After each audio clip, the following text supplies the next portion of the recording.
तो देखिए साथी, आज की क्लास में सेक्शन बी में आप लोगों को जनरल साइंस सामान्य विज्ञान के क्वेश्चन प्रोवाइड कराए जाएंगे। तो क्वेश्चन को अच्छे से रीड करेगा और साथ में सभी क्वेश्चन का राइट आंसर कमेंट करके अपनी तैयारी को बेटर बनाएगा। तो देखिए साथी, क्वेश्चन पूछा जा रहा है कि तांबे का गलनांक कितना डिग्री सेल्सियस होता है। देखिए साथी, क्वेश्चन में बात किया तांबे की, बात किया जिसको क्या कहते हैं, हम कॉपर कहते हैं, और इसका संकेत क्या होता है, सी होता है। इसका परमाणु क्रमांक 29 होता है और इसका गलनांक कितना होता है, 1085 डिग्री सेल्सियस होता है। तो क्वेश्चन का करेक्ट आंसर क्या हो जाएगा, 1085 डिग्री सेल्सियस। ऑप्शन सी यहाँ पर राइट आंसर हो जाएगा। देखिए साथी, इसी के साथ हम बात करते हैं पारा की, जिसका संकेत क्या होता है, Hg होता है। इसका परमाणु क्रमांक कितना होता है, 80 होता है। और इसके अयस्क का क्या नाम है, आप लोगों को कमेंट बॉक्स में बताना है कि इसके अयस्क का क्या नाम है। और देखिए साथी, जो पारा होता है इसका गलनांक होता है 38.83 डिग्री सेल्सियस, मतलब 38.83 डिग्री सेल्सियस होता है। मुंह का पीएच मान कितना से कम होने पर दांतों का क्षय प्रारंभ हो जाता है। देखिए साथी, क्वेश्चन में पीएच मान की बात कर रहा है। तो पीएच मान क्या होता है, किसी विलयन की अम्लता या क्षारकता की पहचान करना। और देखिए साथी, जो पीएच मान की खोज या पीएच मान का निर्माण किसने किया था, तो 1909 में सारेंसन ने किया था। और देखिए साथी, अगर किसी विलयन का पीएच मान 7 होता है, क्या होता है, अगर किसी विलयन का पीएच मान 7 होता है तो वह उदासीन होता है। अगर 7 से कम हो जाता है, क्या हो जाता है, अगर 7 से कम हो जाएगा तो अम्लीय हो जाएगा। अगर 7 से ज़्यादा हो जाएगा तो क्या हो जाएगा, वह क्षारीय हो जाएगा। क्या हो जाएगा, क्षारीय हो जाएगा। तो यहाँ पर क्वेश्चन पूछा जा रहा है कि मुंह का पीएच मान कितना से कम होने पर धातु का क्षय प्रारंभ हो जाता है। तो देखिए साथी, इसका करेक्ट आंसर क्या हो जाएगा, 5.5 हो जाएगा। क्या हो जाएगा, 5.5। ऑप्शन यहाँ पर सी करेक्ट आंसर हो जाएगा। देखिए क्वेश्चन अगला का कि चीनी का आणविक सूत्र क्या होता है। यहाँ पर चीनी मतलब क्या हो जाएगा, सुक्रोज हो जाएगा। और उसका केमिकल फार्मूला आप लोगों को कमेंट बॉक्स में बताना है। तो देखिए साथी, सुक्रोज का केमिकल फार्मूला मतलब आणविक सूत्र क्या हो जाएगा, C12H22O11 हो जाएगा। तो ऑप्शन कौन सा सही हो जाएगा, बी वाला यहाँ पर करेक्ट आंसर हो जाएगा। अगर साथी क्वेश्चन पूछे कि ग्लूकोज का केमिकल फार्मूला क्या होता है, तो इसका राइट आंसर आप लोग जल्दी से कमेंट बॉक्स में बताइएगा कि ग्लूकोज का केमिकल अर्थात आणविक सूत्र क्या होता है। तो इसका राइट आंसर क्या हो जाएगा, C6H12O6 हो जाएगा। तो दोनों पॉइंटों को अच्छे से नोट कर लीजिएगा।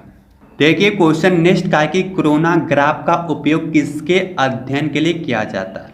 देखिए साथी, इस क्वेश्चन में कोविड-19 की बात नहीं हो रही, बल्कि यहाँ पर कोरोना का मतलब है सूर्य के सबसे बाहरी परत से। किससे, सूर्य के सबसे बाहरी परत से। तो क्वेश्चन पूछा गया कि कोरोनाग्राफ का उपयोग किसके अध्ययन के लिए किया जाता है।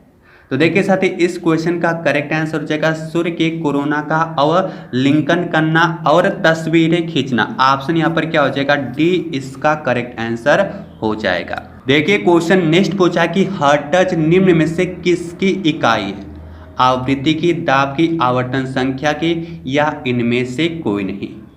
तो देखिए साथी, इसका करेक्ट आंसर क्या हो जाएगा, आवृत्ति। ऑप्शन ए यहाँ पर करेक्ट आंसर हो जाएगा। क्वेश्चन अगला पूछा है कि रिवॉल्वर का आविष्कार किसके द्वारा किया गया था।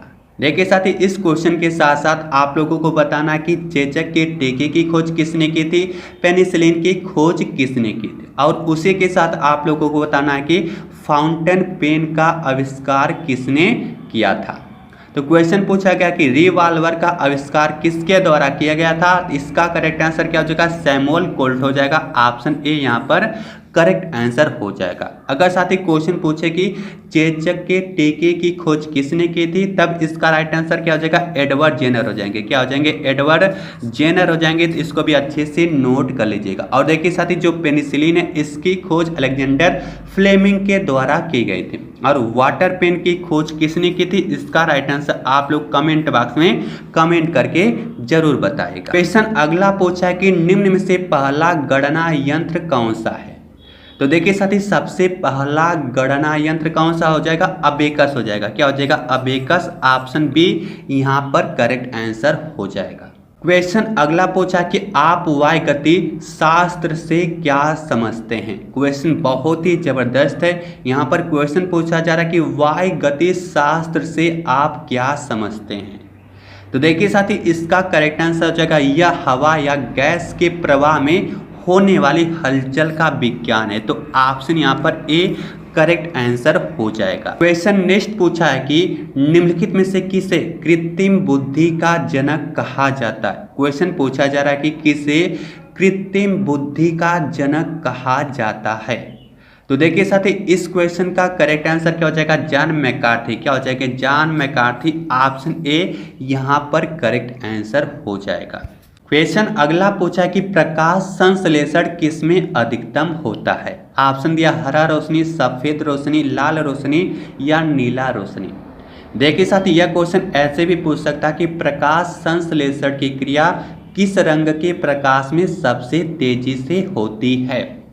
तो इस क्वेश्चन का करेक्ट आंसर क्या हो जाएगा, लाल प्रकाश, लाल रोशनी। ऑप्शन यहाँ पर क्या हो जाएगा, सी करेक्ट आंसर हो जाएगा। अगर साथी क्वेश्चन पूछे कि पत्तियों का रंग हरा किसके कारण होता है, तब इसका राइट आंसर क्या होगा, आप लोग जल्दी से बताएगा कि पत्तियों का रंग हरा किसके कारण होता है। क्वेश्चन नेक्स्ट पूछा कि टेरिस्टेरियल दूरी मापने की कौन सी सही इकाई है। टेरिस्टेरियल का मतलब हो जाएगा ग्रहों वाली दूरी, मतलब बहुत ही लंबी दूरी मापने की इनमें से कौन सी सबसे करेक्ट इकाई है। ऑप्शन दिया किलोमीटर, सेंटीमीटर, प्रकाश वर्ष या मीटर। तो देखिए साथी, इसका करेक्ट आंसर क्या हो जाएगा, प्रकाश वर्ष हो जाएगा। क्या हो जाएगा, प्रकाश वर्ष। ऑप्शन यहाँ पर सी करेक्ट आंसर हो जाएगा। क्वेश्चन अगला पूछा कि प्राथमिक ईंधन कौन सा है। ऑप्शन दिया कोयला, चारकोल, पेट्रोल या इनमें से कोई नहीं। तो देखिए साथी, यहाँ पर प्राथमिक ईंधन क्या हो जाएगा, कोयला हो जाएगा। क्या हो जाएगा, कोयला। ऑप्शन यहाँ पर ए करेक्ट आंसर हो जाएगा। क्वेश्चन अगला पूछा कि अधिक ऊंचाई वाले क्षेत्र में किस कारण से नाक से खून बहने लगता है। क्वेश्चन बहुत ही जबरदस्त है। तो देखिए साथी, हम जैसे जैसे ऊंचाई कवर करते हैं, मतलब जैसे जैसे ऊपर जाते हैं, वायुमंडलीय दाब क्या होता है, घटता चला जाता है। लेकिन जो हमारे शरीर का रक्तचाप होता है वह वायुमंडलीय दाब से अधिक हो जाता है, जिसके कारण से हमारे आँख का नाक से ब्लड बाहर निकलने लगता है। तो यहाँ पर राइट आंसर क्या हो जाएगा, निम्न वायुमंडलीय दाब हो जाएगा। क्या हो जाएगा, निम्न वायुमंडलीय दाब। ऑप्शन सी यहाँ पर करेक्ट आंसर हो जाएगा। क्वेश्चन अगला पूछा कि वनस्पति विज्ञान के अंतर्गत किसका अध्ययन किया जाता है। मानव का, पक्षी का, पौधे का या जानवर का। और देखिए साथी, इसी के साथ आप लोगों को बताना है कि वनस्पति विज्ञान का जनक किसे कहा जाता है।